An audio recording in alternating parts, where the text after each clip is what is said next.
Hello everyone. तो आज हम अपने मैनेजमेंट अकाउंट का पहला चैप्टर स्टार्ट करेंगे, दैट इज रेशियो एनालिसिस।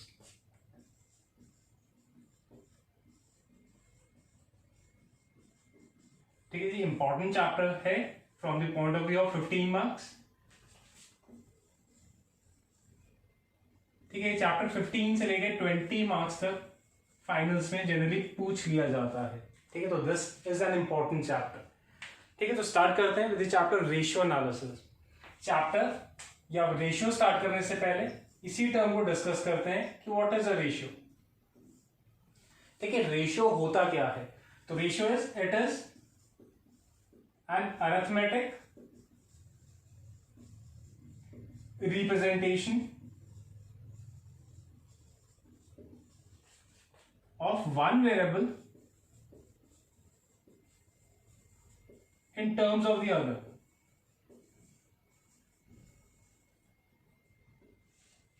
ठीक है, तो एक नंबर को अगर हम दूसरे के साथ कंपेयर करते हैं तो उस रिलेशनशिप को हम क्या कहते हैं? रेशियो बोलते हैं। ठीक है, तो मैथ्स इसको इस तरह से रेशियो को डिफाइन करता है कि अगर हम दो नंबर्स के बीच में कोई रिलेशनशिप डिफाइन करते हैं तो such relationship is termed as a ratio. Ratio इस टू फॉर्म में हो सकता है, प्रोपोर्शन फॉर्म में, परसेंटेज फॉर्म में हो सकता है, टाइम्स के फॉर्म में हो सकता है। ठीक है, तो यहाँ तो हम अकाउंट्स पढ़ रहे हैं तो हमें मैथमेटिकल रेशियोज की यहाँ पर बात नहीं करनी है। तो हमारा जो टॉपिक है that is the accounting ratios. ठीक है, तो अकाउंट्स में क्या क्या रेशियोज होती हैं।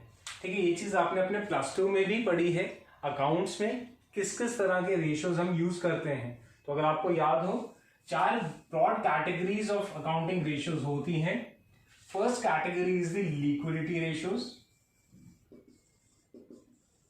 ठीक है, फर्स्ट जो आपकी कैटेगरी होती है that is the liquidity ratios. Second जो हमारी कैटेगरी होती है that is your profitability ratios.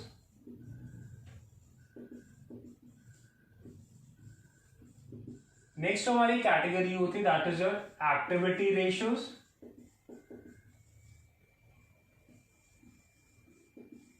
And last हमारी कैटेगरी ऑफ रेशियोज है that is the solvency ratios. ठीक है, तो हम अकाउंटिंग रेशियोज को इन 4 ब्रॉड कैटेगरीज में डिवाइड या डिस्ट्रीब्यूट करते हुए चलते हैं। Liquidity ratios, profitability ratios, activity ratios and the solvency ratios. तो अकाउंट्स में जितने भी रेशियोज हैं वो इन 4 कैटेगरीज में बांटे जाते हैं। ठीक है, तो कुछ फॉर्मूलाज हैं जो हर तरह के हेड में हमें यूज करने हैं। तो आज हम फर्स्ट वाला हेड स्टार्ट करते हैं अभी के लिए, that is your liquidity ratios.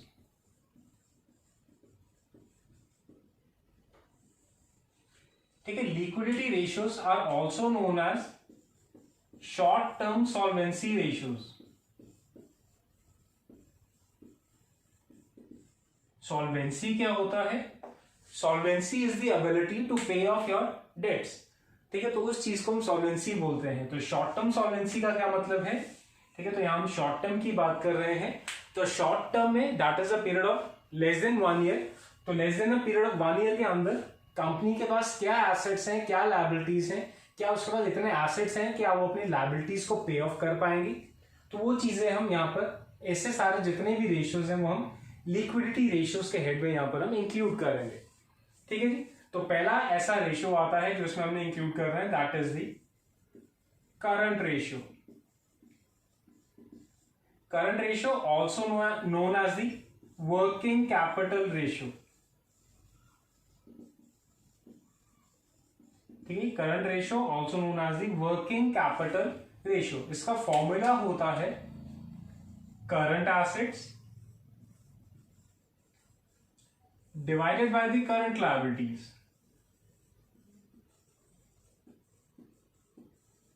ठीक है, current assets divided by the current liabilities. तो ये मेरा first ratio that is the current ratio या वर्किंग कैपिटल रेशियो का फॉर्मूला बन जाएगा।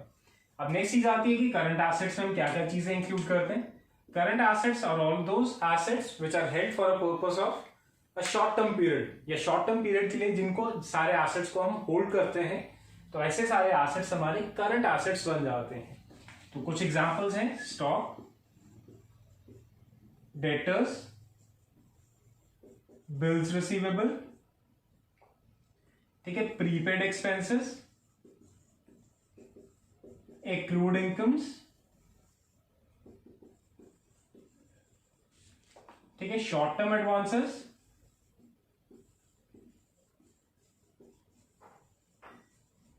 कैश बैलेंस,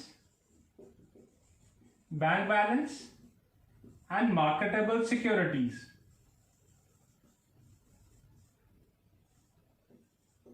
ठीक है, marketable securities are also known as short term investments. तो ये कुछ एसेट्स हैं जो हम करंट एसेट्स में इंक्लूड करते हुए चलते हैं। Stock, debtors, bills receivable, prepaid expenses, accrued incomes, short term advances, अगर आपने शॉर्ट टर्म लोन किसी को दिया है, कैश का बैलेंस, बैंक का बैलेंस, और आपके शॉर्ट टर्म इन्वेस्टमेंट्स हो जाएंगे। सेम ऐसे current liabilities, all those liabilities which are to be paid off within a period of 1 year, ऐसी सारी लायबिलिटीज को हम करंट लायबिलिटीज बोलते हैं। तो इसमें आते हैं आपके creditors, bills payable, outstanding expenses, pre-received incomes, bank overdraft, provision for tax, and proposed dividend।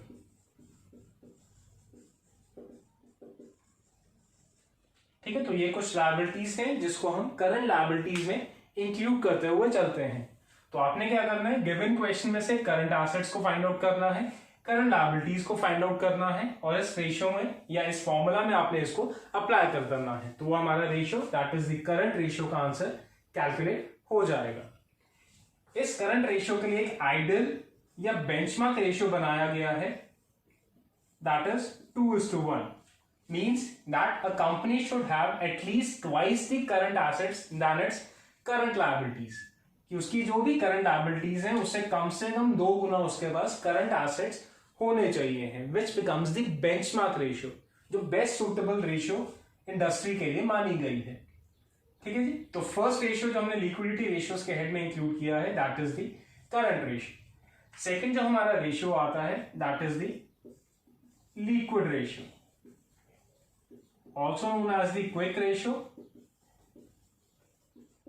या also known as the asset test ratio। ठीक है, किसी भी नाम से आपसे पूछा जा सकता है। तो लिक्विड रेशियो, क्विक रेशियो या एसेट टेस्ट रेशियो। ठीक है, इसका फॉर्मूला हो जाता है liquid assets divided by the current liabilities. ठीक है जी, तो इसका फॉर्मूला है liquid assets divided by the current liabilities. ठीक है, करंट लायबिलिटीज सेम एज जो हमने पिछले फॉर्मूला में डिस्कस किए हैं। अब नेक्स्ट चीज आती है कि लिक्विड एसेट्स क्या है। Liquid assets are current assets, इसमें से एक करंट एसेट स्टॉक को छोड़ देते हैं और एक करंट एसेट प्रीपेड एक्सपेंसेस को छोड़ देते हैं। ठीक है, तो करंट एसेट्स में से अगर हम ये 2 कैटेगरी ऑफ करंट एसेट्स को छोड़ दें तो बाकी जो बचे हुए करंट एसेट्स हैं, those are treated as the liquid assets या also known as the quick assets. ठीक है, तो liquid assets such current assets which are readily convertible to cash. ठीक है, तो स्टॉक इज जनरली, ऐसा नहीं है कि वो आपको आज कैश चाहिए तो आज ही आपका स्टॉक बिक भी जाएगा, तो इसलिए इसको इस कैटेगरी से आउट किया गया है। Prepaid expenses are not convertible to cash. ठीक है, वो आपने already advance payment of expenses किए हैं, कोई आपको वापस पैसे नहीं करता है। ठीक है, तो ये चीज भी रेडिली कन्वर्टेबल टू कैश नहीं है, इसलिए लिक्विड एसेट्स की कैटेगरी से इन दोनों को हम यहां से हटा देते हैं। ठीक है, तो सेकेंड हमारा ratio that is the liquid या क्विक रेशियो। थर्ड जो हमारा इस कैटेगरी में रेशियो आता है, that is the absolute liquid ratio. ठीक है, थर्ड रेशियो जो इसी कैटेगरी में हम इंक्लूड करेंगे, that is the absolute liquid ratio.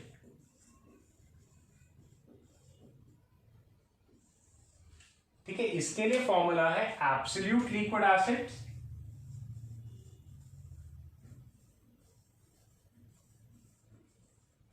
Divided by the current liabilities.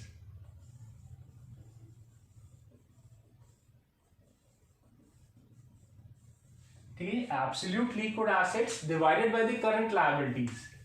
अब एब्सोल्यूट लिक्विड एसेट्स क्या है, नाम से ही अगर आपको समझ आता है, जो ऐसे करंट एसेट्स जो आपके पास कैश फॉर्म में ही पड़े हैं, ये इतनी जल्दी रेडिली कन्वर्टेबल कैश में हो सकते हैं, तो ऐसे सारे करंट एसेट्स को हम एब्सोल्यूट लिक्विड एसेट्स बोलते हैं। तो इसमें जनरली कौन से करंट एसेट्स आएंगे, कैश बैलेंस आ जाएगा, बैंक का बैलेंस आ जाएगा एंड मार्केटेबल सिक्योरिटीज आ जाएंगी। सिर्फ ये 3 करंट एसेट्स आपने यूज करने हैं in the category of absolute liquid assets. ठीक है जी, तो आपने ये तीनों एसेट्स को फाइंड आउट करना है, इनका सम टोटल वो एब्सोल्यूट लिक्विड एसेट्स बन जाएंगे, डिवाइड करना है करंट लायबिलिटी से, तो वो आपका third answer that is the absolute liquid ratio का आंसर कैलकुलेट हो जाएगा। इसके लिए जो आइडियल रेशियो है, जो बेंचमार्क बना है, दैट इज 0.5:1 इंडस्ट्री स्टैंडर्ड में इसको फिक्स किया गया है। ऐसे हमने लिक्विड रेशियो लिखना भूल गए हैं, वो भी लिख लेते हैं। इसका आइडियल रेशियो होता है दैट इज इक्वल टू 1:1, कि दैट इज आपके जो लिक्विड एसेट्स हैं वो कम से कम equal to the current liabilities होने चाहिए। ठीक है जी, ये चीज।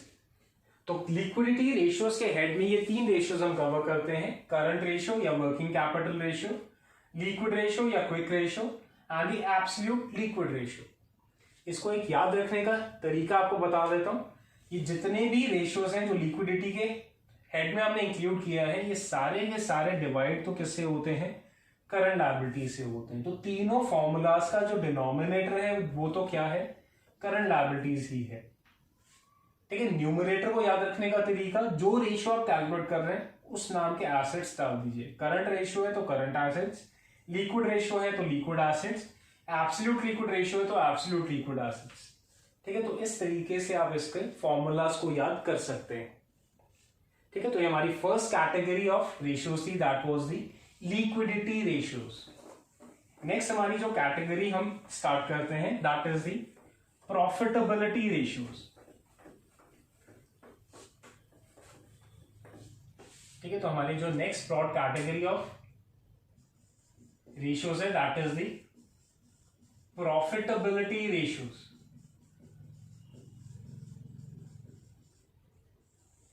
ठीक है, नाम से आपको समझ आना चाहिए है। तो ये रेशियोज जितने भी हैं वो प्रॉफिट्स या एक्सपेंसेस से डील करेंगे।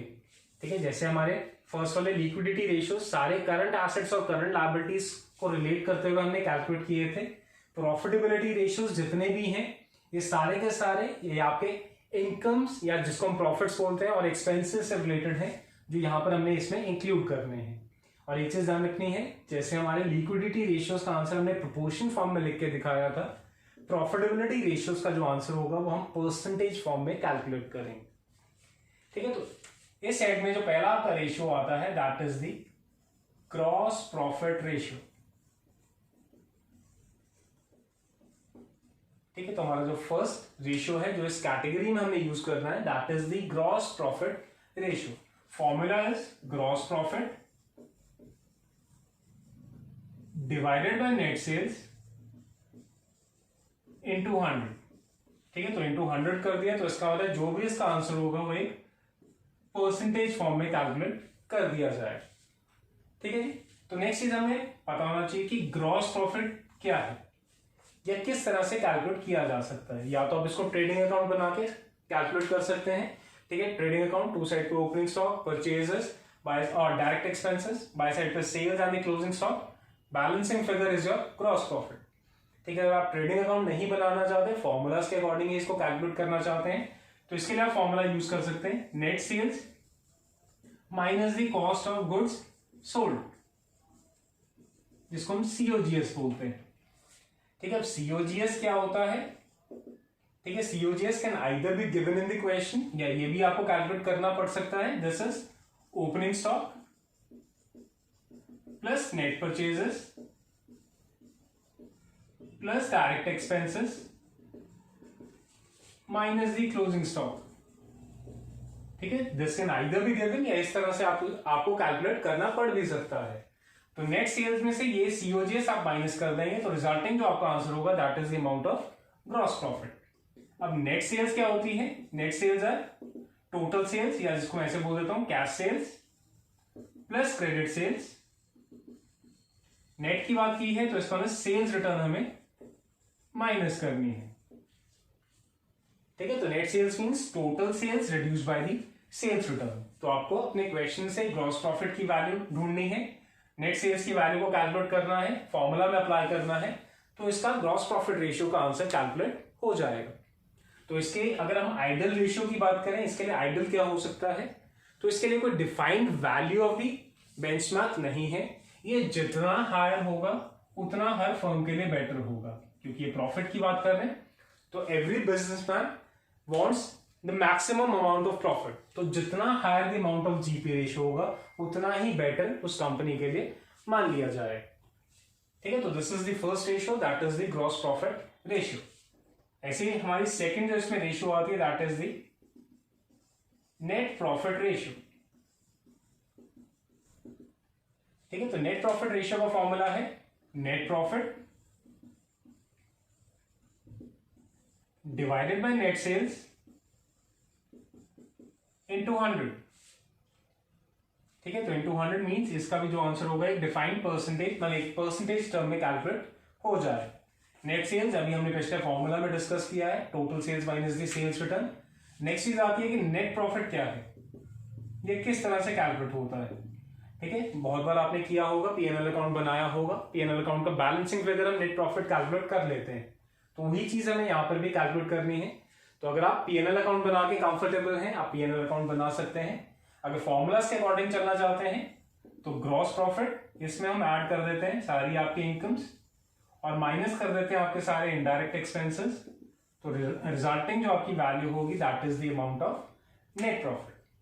तो net profit divided by net sales into 100, वो हमारा second ratio that is the NP ratio calculate हो जाएगा।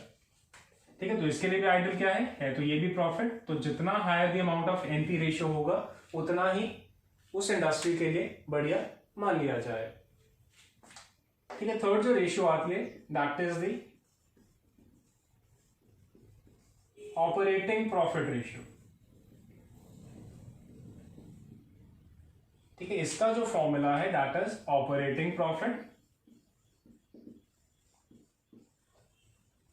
Divided by net sales into 100। ठीक है, तो operating profit divided by net sales into 100, वो हमारा third formula that is the operating profit ratio का फॉर्मूला बन जाता है। अब नेक्स्ट चीज इसमें जो हमने डिस्कस करनी है कि ऑपरेटिंग प्रॉफिट क्या होता है।